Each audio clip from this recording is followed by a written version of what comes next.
Albert Einstein once said, everybody's a genius, but if you judge a fish by its ability to climb a tree, it will live its whole life believing that it is stupid. Ladies and gentlemen of the jury, today on trial we have modern day schooling. Glad you could come. Not only does he make fish climb trees, but also makes them climb down and do a 10-mile run. Tell me, school, are you proud of the things you've done?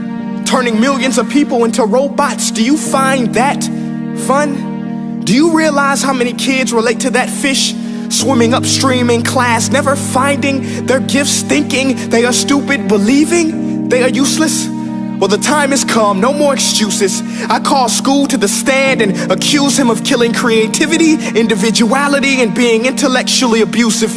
He's an ancient institution that has outlived his usage. So, Your Honor, this concludes my opening statement, and if I may present the evidence of my case, I will prove it. Proceed. Exhibit A. Here's a modern day phone. Recognize it? Here's a phone from 150 years ago. Big difference, right? Stay with me. Here's a car from today, and here's a car from 150 years ago. Big difference, right? Well, get this. Here's a classroom of today, and here's a class we used 150 years ago. Now, ain't that a shame? In literally more than a century, nothing has changed. Yet you claim to prepare students for the future? But with evidence like that, I must ask, do you prepare students for the future or the past? I did a background check on you and let the record show that you were made to train people to work in factories, which explains why you put students in straight rows, nice and neat, tell them sit still, raise your hand if you want to speak, give them a short break to eat, and for 8 hours a day, tell them what to think. Oh, and make them compete to get an A letter which determines product quality, hence grade A of meat. I get it. Back then, times were different. We all have a past. I myself am no Gandhi. But today, we don't need to make robot zombies. The world has progressed, and now we need people who think creatively, innovatively, critically, independently, with the ability to connect. See, every scientist will tell you that no two brains are the same, and every parent with 2 or more children will confirm that claim.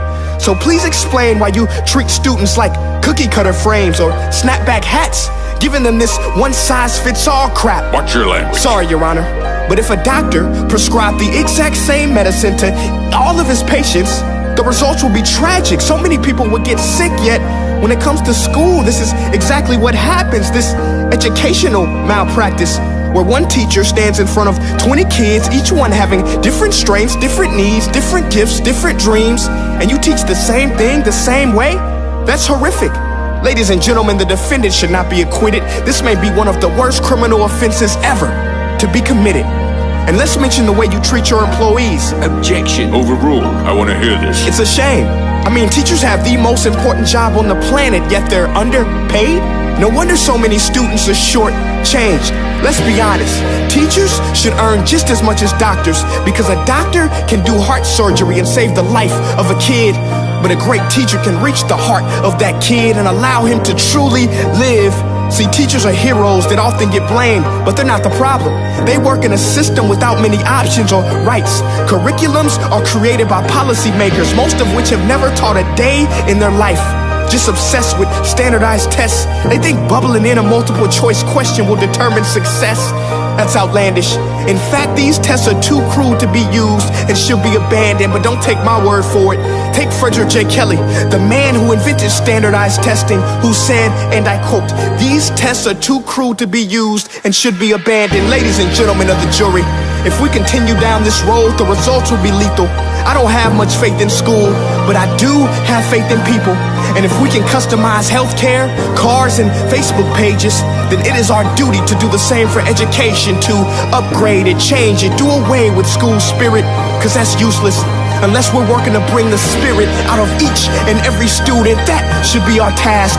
No more Common Core. Instead, let's reach the core of every heart in every class. Sure, math is important, but no more than art or dance. Let's give every gift an equal chance. I know this sounds like a dream, but countries like Finland are doing impressive things. They have shorter school days.